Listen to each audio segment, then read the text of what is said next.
నమోదవుతున్నాయి. దీంతో ఉదయం రాత్రి వేళలో ప్రజలు బయటకు రావాలంటేనే జంకుతున్నారు. ముఖ్యంగా ఉదయం 9 గంటల వరకు చలి వణికిస్తోంది. దీంతో ఉదయాన్నే కార్యాలయాలు, ఇతర పనుల నిమిత్తం వెళ్లే ప్రజలు ఇబ్బందులు ఎదుర్కొంటున్నారు. ఇలాంటి సమయంలో భారత వాతావరణ విభాగం కీలక సూచన చేసింది.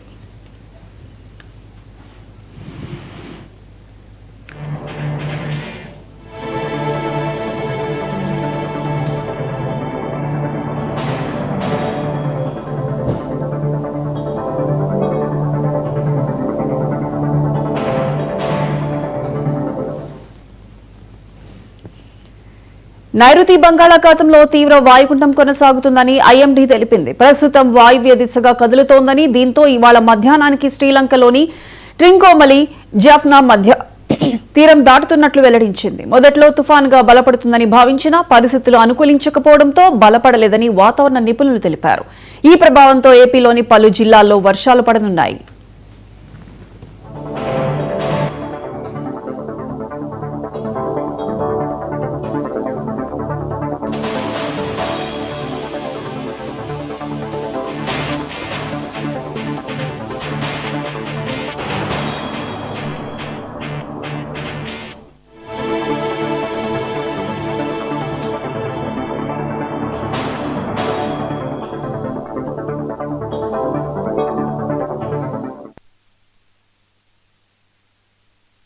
స్థాయిని వాతావరణ శాఖ తెలిపింది. ముఖ్యంగా పొట్టి శ్రీరాములు, నెల్లూరు, చిత్తూరు, తిరుపతి జిల్లాల్లో అక్కడక్కడ తేలికపాటి వర్షాలతో పాటు పలు ప్రాంతాల్లో మోస్తారు నుంచి భారీ వర్షాలు కూడా కురుస్తాయని అంచనా వేసింది.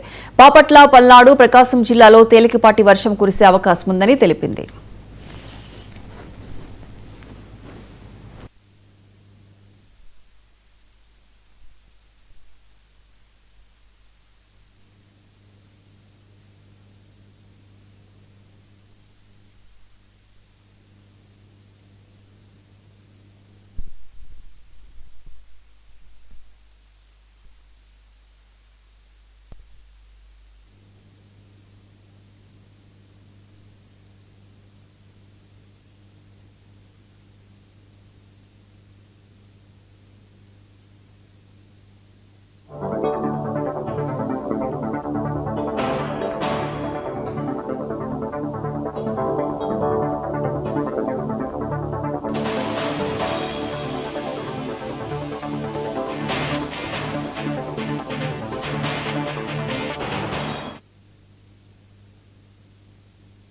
తీరంలోని అన్ని పోర్టులకు 1వ నెంబర్ ప్రమాద హెచ్చరికలు కొనసాగుతున్నాయి. మరోవైపు తమిళనాడు, కేరళ రాష్ట్రాల్లోని పలు ప్రాంతాల్లో భారీ నుంచి అతి భారీ వర్షాలు కురిసే అవకాశం ఉందని వాతావరణ శాఖ పేర్కొంది.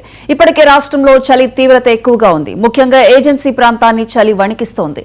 ప్రస్తుతం వర్షాల కారణంగా చలి తీవ్రత కాస్త తగ్గే అవకాశం ఉందని వాతావరణ శాఖ అధికారులు అంచనా వేశారు.